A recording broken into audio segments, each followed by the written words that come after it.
ऐतरेय उपनिषद। इस उपनिषद में ब्रह्म विद्या प्रधान है। इसमें मोक्ष के हेतु का निर्णय करते हुए कर्म और कर्मोचित ज्ञान का निराकरण कर केवल ज्ञान को ही उसका एकमात्र साधन बतलाया है। गृहस्थाश्रम अपने गृह विशेष के परिग्रह का नाम है और यह कामनाओं के रहते हुए भी हो सकता है तथा ज्ञानियों में कामनाओं का सर्वथा अभाव होता है। जिसे आत्मतत्व की जिज्ञासा है और जो साध्य साधन रूप अनित्य संसार से मुक्त होना चाहता है, वह किसी भी आश्रम में हो उसे संन्यास ग्रहण कर लेना चाहिए। इस उपनिषद में प्रधान उद्देश्य ब्रह्म का सर्वात्मय प्रतिपादन ही है। आदि से अंत तक इसका यही उद्देश्य रहा है।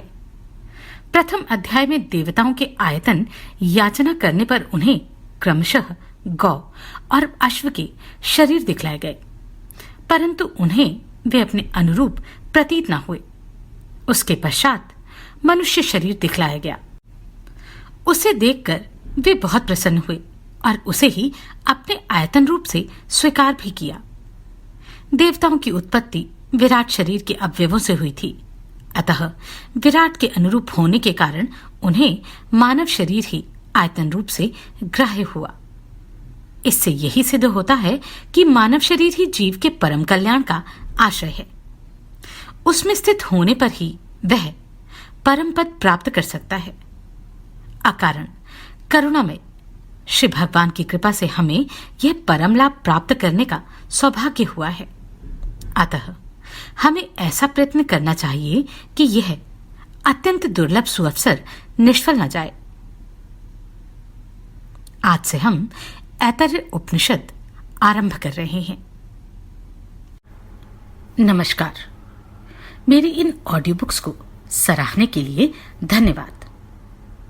अगर आप अपना योगदान देना चाहते हो और आपका सामर्थ्य हो तो स्क्रीन पर दिए गए QR कोड के और ज्वाइन बटन के द्वारा आप यह कार्य कर सकते हैं। ऐतरेय उपनिषद। मनस्तापतम शान्त्यै यस्यै पादं खच्छटः शरचन्द्रनिभा भाति तं वन्दे नीलचिन्मणिम्।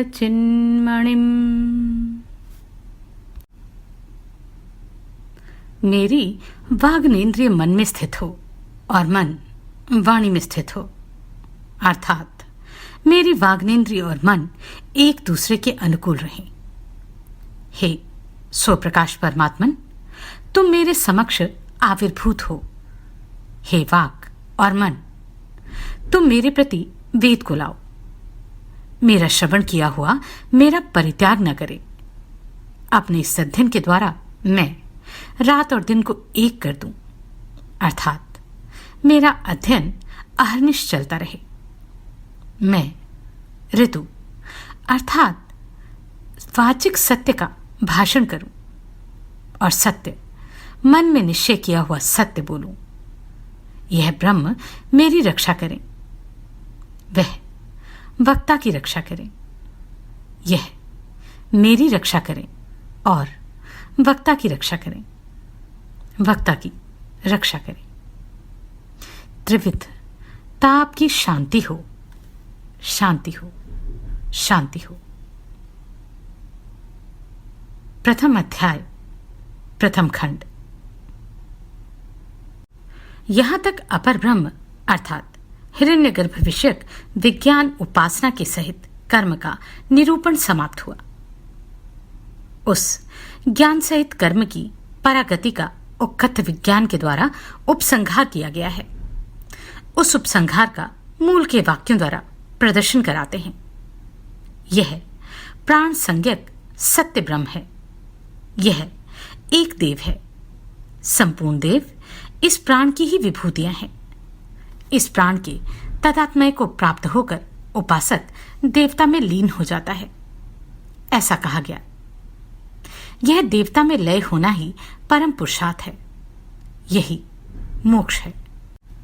और वह यह देवता रूप मोक्ष इस ज्ञान कर्म समुचय रूप यथोक्त साधन से ही प्राप्त होने योग्य है। इससे परे और कुछ भी नहीं है, ऐसा कुछ लोग समझते हैं। उन समुचयवादियों के मत का निराकरण करने की इच्छा से श्रुति केवल आत्मविज्ञान का विधान करने के लिए आत्मा व इदम इत्यादि ग्रंथ का उल्लेख करती है। परंतु यह कैसे ज्ञात होता है कि आगे का ग्रंथ कर्म के संबंध से रहित केवल आत्मज्ञान का ही विधान करने के लिए है? क्योंकि इससे ब्रह्म ज्ञान के सिवा किसी और अर्थ का ज्ञान नहीं होता। इसके सिवा श्रुति उसे भूख और पिपासा से युक्त कर दिया इत्यादि वाक्यों से उन अग्नि आदि पूर्वोक्त देवताओं को क्षुधा आदि दोषों से युक्त दिखलाते हुए उनका सांसारित्व ही प्रदर्शित करेगी। पर ब्रह्म भूख प्यास आदि से अतीत है। ऐसी श्रुति के होने के कारण क्षुधा आदि से युक्त तो सबका सब संसार ही है। इस प्रकार केवल आत्मज्ञान ही मोक्ष का साधन भले ही हो, परंतु उसमें केवल कर्म त्यागी पुरुष का ही अधिकार नहीं है, क्योंकि इस विषय में कोई विशेष श्रुति नहीं है। अर्थात किसी कर्म त्यागी आश्रमांतर का यहां उल्लेख नहीं है और बृहति सहस्त्र नामक कर्म की अवतारणा कर उसके अनंतर ही आत्मज्ञान का प्रारंभ कर दिया है। अतः इसमें कर्मठ पुरुष का ही अधिकार है। इसके सिवा आत्मज्ञान कर्म से सर्वदा असंबद्ध भी नहीं है, क्योंकि यहां भी अंत में उसका पहले ही के समान उपसंहार किया गया है। जिस प्रकार ब्राह्मण मंत्र ने सूर्य के आत्मभाव को प्राप्त किया, अर्थात सूर्य मंडलांतर्वर्ती कर्म संबंधी पुरुष को स्थावर जगमादि संपूर्ण प्राणियों का आत्मा बतलाया है, उसी प्रकार श्रुति ऐश ब्रह्मैश इंद्र इत्यादि मंत्र से समस्त प्राणियों के आत्मस्वरूपत्व का उपकर्म कर उसका यश्च स्थावरम सर्वम तत्प्रज्ञा नेत्रम इत्यादि वाक्य द्वारा उपसंहार करेगी। इसी प्रकार संगीतोपनिषद में भी इसी को बृहवृज अर्थात ऋग्वेदी बृहति सहस्त्र नामक सत्र में विचारते हैं। इत्यादि श्रुति से उसका कर्म संबद्धित्व प्रतिपादन कर संपूर्ण भूतों में इसी को ब्रह्म ऐसा कहते हैं। इस प्रकार उपसंहार किया है तथा जो यह अशरीरी चेतन आत्मा है, इस प्रकार बतलाए हुए उस आत्मा को ही जो यह सूर्य के अंतर्गत है वह एक ही है, ऐसा जाने। इस वाक्य द्वारा एकत्व प्रतिपादन किया है तथा यहां इस उपनिषद में भी यह आत्मा कौन है, इस प्रकार उपक्रम कर प्रधान ब्रह्म है। इस वाक्य से इसका प्रज्ञा स्वरूपत्व ही प्रदर्शित करेंगे। अतः आत्मज्ञान कर्म त्याग से संबंध नहीं रखता। यदि कहो कि पुनरुक्ति होने के कारण तो यह प्रकरण व्यर्थ ही है, किस प्रकार व्यर्थ है सो बतलाते हैं। हे ऋषि, मैं निश्चय प्राण ही हूं इत्यादि ब्राह्मण से तथा सूर्य आत्मा से इत्यादि मंत्र द्वारा निश्चित किए आत्मा का यह आत्मा कौन है, इस प्रकार प्रश्न करके पहले यह सब आत्मा ही था, इस प्रकार निश्चय करना पुनरुक्ति और निरर्थक ही है। यदि कोई ऐसा कहे तो उसका यह कथन ठीक नहीं, क्योंकि उसी के किसी अन्य विशेष धर्म का निश्चय करने के लिए होने से इसमें पुनरुक्ति का दोष नहीं है। वह किस प्रकार दोषयुक्त नहीं है सो बतलाते हैं। उस कर्म संबंधी आत्मा के ही जगत की रचना, पालन और संहार आदि विशेष धर्मों का निर्धारण करने के लिए किंबा केवल उसकी उपासना के निरूपण के लिए इस प्रकार की पुनरुक्ति सदोष नहीं है। अथवा यूं समझें कि कर्म का निरूपण करते समय विधान न करने के कारण कर्मी आत्मा की उपासना कर्म को छोड़कर प्राप्त नहीं होती थी। अतः आत्मा व इदम ग्रहे आदि ग्रंथ समूह यह बतलाने के लिए ही है कि केवल आत्मा ही उपासनीय है। भेद और अभेद रूप से उपास्य होने के कारण एक ही आत्मा कर्म के विषय में भेद दृष्टि से युक्त है और वही कर्म दृष्टि को छोड़ देने के समय अभेद रूप से भी उपासनीय है। इस प्रकार यह अपुनरुक्ति ही है। जो पुरुष विद्या अर्थात उपासना और अविद्या अर्थात कर्म इन दोनों को साथ साथ जानता है, वह अविद्या से मृत्यु को पार करके विद्या से अमृत प्राप्त कर लेता है तथा इस लोक में कर्म करता हुआ ही 100 वर्ष तक जीवित रहने की इच्छा करे। ऐसा ईर्ष्योपनिषद में वात्स्नेयी शाखा वालों का कथन है। मनुष्यों की परमायु भी 100 वर्ष से अधिक नहीं है, जिससे कि वह कर्म परित्याग द्वारा आत्मा की उपासना कर सके। पुरुष की आयु के इतने अर्थात 36 ही सहस्त्र दिन होते हैं। ऐसा इस ऐत्रेयारण्यक में कहा गया है और वह 100 वर्ष की आयु कर्म से ही व्याप्त है। इसके लिए कुर्विन्वेह कर्माणि इत्यादि मंत्र पहले दिखलाया ही गया है। ऐसा ही यावत जीवन अग्निहोत्र करता है, जीवन पर्यंत दर्श पूर्ण मास से यजन करे इत्यादि तथा वृद्धावस्था में भी कर्मत्याग का निषेध सूचित करने वाली उसको मारने के अनंतर यज्ञ पात्रों के सहित जलाते हैं इत्यादि श्रुतियों से तथा ऋणत्रय की सूचना देने वाली श्रुतियों से सिद्ध होता है। श्रुति में जो यतिजन सर्वसंग परित्याग करके भिक्षाटन किया करते हैं इत्यादि संन्यास संबंधी शास्त्र है, वह आत्मज्ञान की स्तुति करने वाला अर्थवाद है अथवा जिसे कर्म का अधिकार नहीं है। ऐसा कहना ठीक नहीं, क्योंकि उस परमार्थ आत्म तत्व का ज्ञान हो जाने पर क्रिया का कोई फल नहीं देखा जाता, इसलिए क्रिया नहीं हो सकती। तुमने जो कहा कि आत्मज्ञान कर्मों को ही दिखाता है और वह कर्म से संबंध रखने वाला है, सो ठीक नहीं। संपूर्ण सांसारिक दोषों से रहित पूर्ण काम ब्रह्म मैं हूं। इस प्रकार ब्रह्म का आत्मभाव से ज्ञान हो जाने पर कर्म फल को न देखने के कारण कृत अथवा कर्तव्य से अपना कोई प्रयोजन न देखने वाला पुरुष से कोई क्रिया नहीं हो सकती।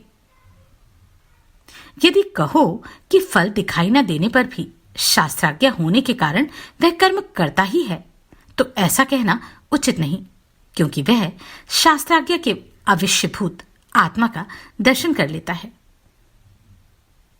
जो पुरुष अपना इष्ट प्राप्ति और अनिष्ट परिहार रूप प्रयोजन देखकर उसके उपाय का अर्थ ही होता है, लोक में वही विधि निषेध रूप नियोग का विषय होता देखा गया है। उसके विपरीत नियोग के अविष्यभूत ब्रह्म में आत्मत्व का दर्शन करने वाला पुरुष नियोग का विषय होता नहीं देखा जाता। यदि ब्रह्मात्मत दर्शन करने वाला पुरुष नियोग का अवश्य होने पर भी शास्त्र से नियुक्त हो तो कोई नियुक्त न होने वाला तो रहा ही नहीं।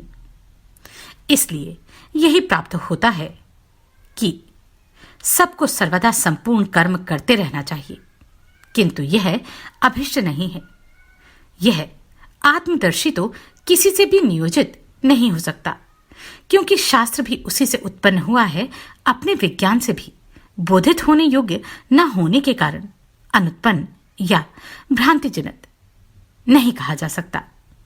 यदि कहो कि उसे इस लोक में अकृत अर्थात कर्म त्याग से भी कोई प्रयोजन नहीं है, इस स्मृति के अनुसार बोधवान को त्याग करने में भी प्रयोजना भाव की समानता ही है।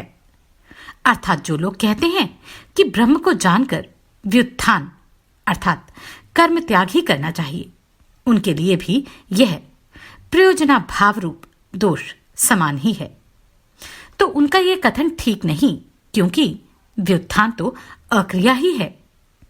प्रयोजन का भाव तो अविद्या के कारण रहता है, वह वस्तु का धर्म नहीं है, क्योंकि यह बात सभी प्राणियों में देखी जाती है। अर्थात प्रयोजन की तृष्णा से प्रेरित होते हुए प्राणियों की वाणी, मन और शरीर द्वारा प्रवृत्ति होती देखी गई है, तथा वात्स्नेय ब्राह्मण में भी उस आदि पुरुष ने इच्छा की कि मेरी पत्नी हो इत्यादि कथन के द्वारा ये दोनों साध्य साधन रूप ऐषणाएं ही हैं। इस निश्चय के अनुसार यही ज्ञात होता है कि पुत्र वेतादि पांगत्त लक्षण कर्म काम्य ही है। अतः विद्वान के अविद्या आदि दोषों का अभाव हो जाने के कारण अविद्या एवं कामना रूप दोष से होने वाली मन, वाणी और शरीर की पांगत रूपा प्रवृत्ति उत्पन्न नहीं है। इसलिए व्युत्थान क्रिया का अभाव मात्र है। वह यागादि के समान अनुष्ठेय रूप और भावात्मक नहीं है। वह तो विद्यावान पुरुष का धर्म ही है। अतः उसके लिए किसी प्रयोजन का अन्वेषण करने की आवश्यकता नहीं है। अंधकार में प्रवृत्त होने वाला पुरुष यदि कीचड़ के उदित होने पर गड्ढे, कीचड़ और कांटे आदि में नहीं गिरता, तो उसके न गिरने का क्या प्रयोजन है, ऐसा प्रश्न नहीं किया जा सकता। तब तो स्वभावतः प्राप्त होने के कारण व्युत्थान अर्थात विधिवाक्य का विषय नहीं है। इस पर यदि कहो कि यदि किसी को गृहस्थाश्रम में ही परब्रह्म का ज्ञान हो जाए तो उसे उस आश्रम में ही कुछ न करते हुए बैठा रहना चाहिए, वहां से कहीं अन्यत्र नहीं जाना चाहिए, तो ऐसा कहना उचित नहीं, क्योंकि इतनी ही कामना है, ये दोनों ऐषणाएं ही हैं इत्यादि वाक्यों से निश्चित किए जाने के कारण गृहस्थाश्रम तो कामना से ही प्रयुक्त है। कामना के निमित्त भूत पुत्र वेतादि के संबंध के नियम का अभाव मात्र ही व्युत्थान है। उनके पाप से कहीं अन्यत्र चला जाना व्युत्थान नहीं कहा जाता। अतः जिसे ज्ञान उत्पन्न हुआ है उसके लिए कुछ न करते हुए गृहस्थाश्रम में ही स्थित रहना संभव नहीं है। इससे विद्वान के लिए गुरु शुश्रूषा और तपस्या की भी अनुपत्ति सिद्ध होती है। इस विषय में कोई कोई गृहस्थ पुरुष भिक्षाटनादि के भय और तिरस्कार से डरने के कारण अपनी सूक्ष्मदर्शिता प्रकट करते हुए उत्तर देते हैं। केवल देह धारण मात्र के इच्छुक भिक्षु के लिए भी भिक्षाटनादि का नियम देखा जाता है। अतः पुत्र वित्तादि साध्य और कर्म उपासना आदि साधन दोनों की ऐषणाओं से मुक्त हुए केवल देह धारण के लिए भोनाच्छादन मात्र से निर्वाह करने वाले गृहस्थ को भी घर ही में रहना चाहिए। परंतु उनका ऐसा कहना ठीक नहीं, क्योंकि अपने गृह विशेष के परिग्रह का नियम कामना प्रयुक्त ही है।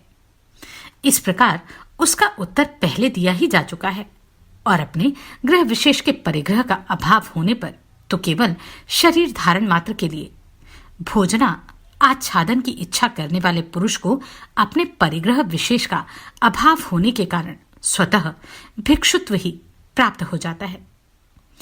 जिस प्रकार भिक्षु के लिए शरीर रक्षा में उपयोगी भिक्षाटनादि की प्रवृत्ति एवं शौचादि का नियम है, उसी प्रकार विद्वान और निष्काम गृहस्थ को भी यावज्जीवादि श्रुति से नियुक्त होने के कारण प्रत्यय वाय की निवृत्ति के लिए नित्य कर्मों में नियम से प्रवृत्ति हो सकती है। ऐसा यदि कोई कहे तो इस कथन का तो पहले ही प्रतिवाद किया जा चुका है, क्योंकि नियोग का अवश्य होने के कारण विद्वान नियुक्त नहीं किया जा सकता। तब तो यावत जीवन अग्निहोत्र करे इत्यादि नित्य विधि की व्यर्थता ही सिद्ध होती है। नहीं, अविद्वान विषयक होने के कारण वह सार्थक है।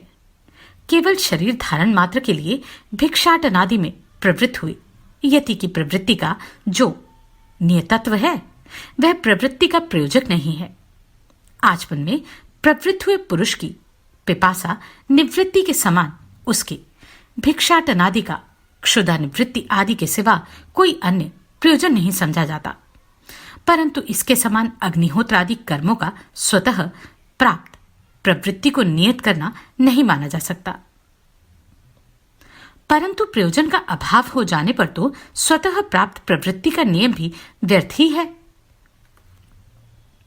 नहीं, क्योंकि यह भिक्षाटनादि का नियम पूर्व प्रवृत्ति से सिद्ध होने के कारण उसके उल्लंघन में अधिक प्रयत्न की आवश्यकता है और स्वभावतः प्राप्त व्युत्थान का पुनः विधान किया गया है।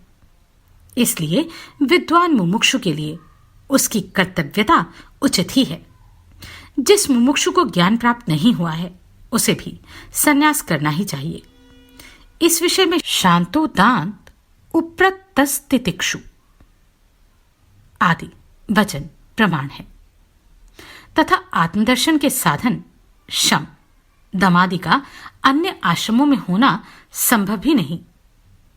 जैसा कि मंत्र दृष्टा ऋषियों द्वारा भली प्रकार सेवित उस परम पवित्र तत्व का परमहंसों को उपदेश किया इत्यादि मंत्रों से श्वेत अश्वेत उपनिषद में बतलाया गया है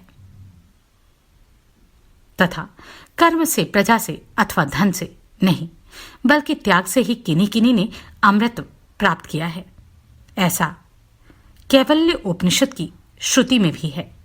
और ज्ञान प्राप्त कर नैष्कर्म्य का आचरण करे, इस स्मृति से भी यही सिद्ध होता है। ब्रह्मा श्रम पदे बसेत, इस स्मृति के अनुसार ज्ञान प्राप्ति के साधन ब्रह्मचर्य आदि की सिद्धि में भी सम्यक रीति से सन्यासियों में ही हो सकती है, क्योंकि गृहस्थाश्रम में उन साधनों का होना असंभव है और अपूर्ण साधन किसी अर्थ को सिद्ध करने में समर्थ नहीं है। गृहस्थाश्रम के कर्म जिस विज्ञान में उपयोगी हैं, उसके देवता में लय होना रूप संसार विषयक परम फल का उपसंहार किया जा चुका है। यदि कर्म को ही परमात्मा का साक्षात ज्ञान हुआ करता तो संसार विषयक फल का उपसंहार अंत होना कभी संभव ही ना था। यदि कहो कि वह तो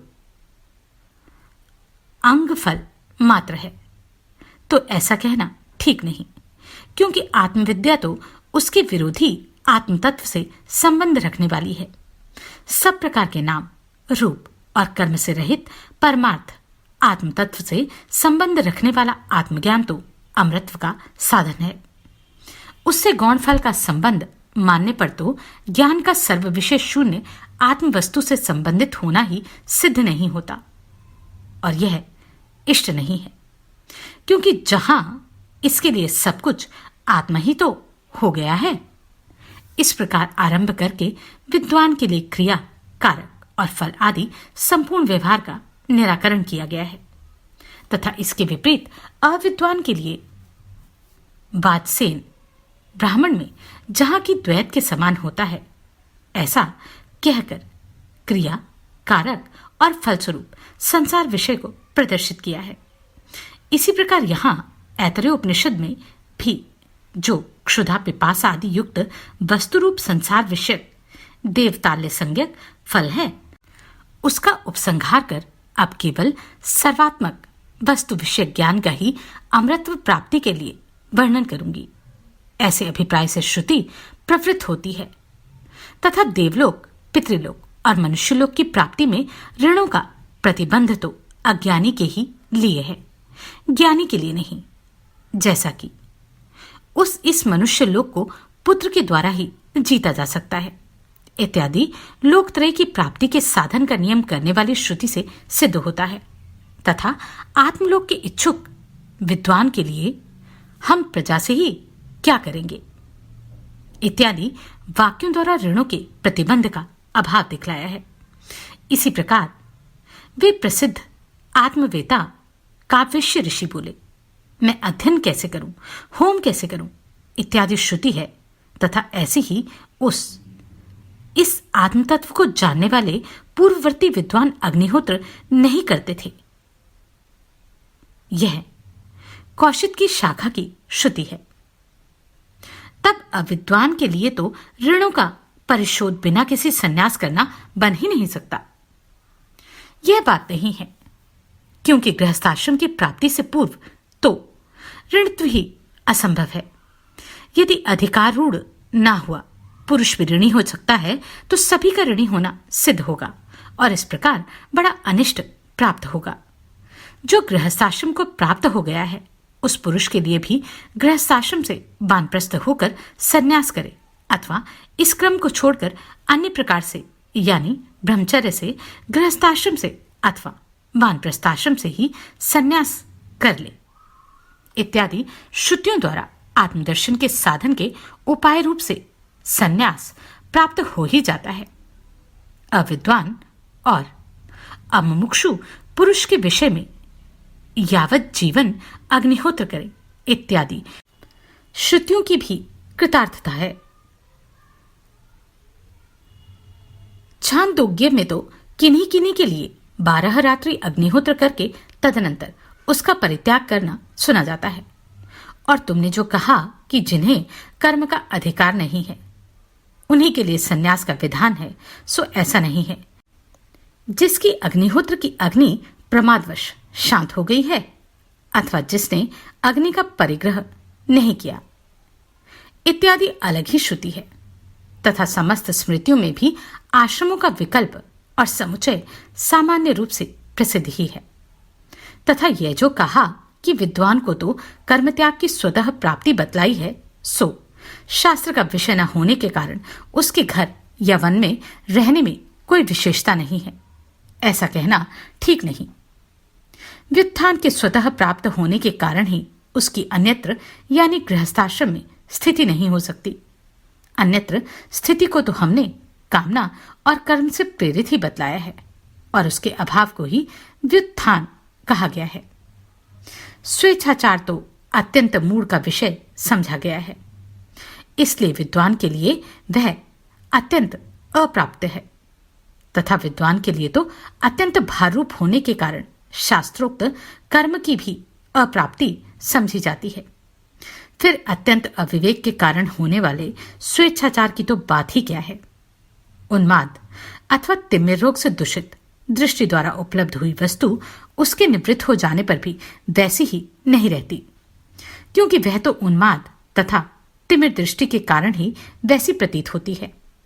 अतः यह सिद्ध हुआ कि आत्मवेता के लिए व्युत्थान को छोड़कर ना तो स्वेच्छाचार ही है और ना कोई अन्य कर्तव्य ही शेष रहता है। तथा ऐसा जो कहा है कि जो पुरुष विद्या और अविद्या दोनों को साथ साथ जानता है, वह इसलिए नहीं कि विद्वान में विद्या के साथ अविद्या भी रहती है, तो फिर उसका क्या प्रयोजन है। उसका तात्पर्य तो यही है कि एक ही पुरुष में ये दोनों साथ साथ नहीं रह सकते। जिस प्रकार की सीपी में एक पुरुष को एक ही समय चांदी और सीपी दोनों का ज्ञान नहीं हो सकता। कठोपनिषद में भी कहा है, जो विद्या और अविद्या नाम से जानी जाती है, वे परस्पर अत्यंत विपरीत विरुद्ध स्वभाव वाली है। अतः विद्या के रहते हुए अविद्या का रहना किसी प्रकार संभव नहीं है। तब से ब्रह्म को जानने की इच्छा कर इत्यादि श्रुति के अनुसार तप आदि विद्योत्पत्ति के साधन और गुरु की उपासना आदि कर्म अविद्यामय होने के कारण अविद्या कहे गए हैं। उस अविद्या रूप कर्म से विद्या को उत्पन्न करके वह मृत्यु यानी कामना को पार कर जाता है। तब वह निष्काम और ऐष्णायुक्त पुरुष ब्रह्म विद्या से अमृत प्राप्त कर लेता है। इसी अर्थ को प्रदर्शित करते हुए कहते हैं, अविद्या से मृत्यु को पार कर विद्या से अमृत प्राप्त कर लेता है। कर्म करते हुए ही 100 वर्ष तक जीवित रहने की इच्छा करें। इस मंत्र द्वारा जो यह कहा गया था कि पुरुष की सारी आयु कर्म से ही व्याप्त है, उसका वह अविद्वान से संबंध रखने वाला है, ऐसा बतलाकर खंडन कर दिया गया, क्योंकि अन्य प्रकार वैसा होना संभव नहीं है। तथा तुमने जो कहा था कि आगे कहा जाने वाला आत्मज्ञान ना भी पूर्वोक्त ज्ञान के तुल्य होने के कारण कर्म से अविरुद्ध ही है, उस कथन को भी सविशेष और निर्विशेष आत्म विषयक बतलाकर खंडन कर चुके हैं और आगे की व्याख्या में इसको दिग्दर्शन भी कराएंगे। अब यहां से केवल निष्क्रिय ब्रह्म और आत्मा की एकता का ज्ञान प्रदर्शित करने के लिए आगे का ग्रंथ आरंभ किया जाता है। आत्मा के ईष्ण पूर्वक सृष्टि।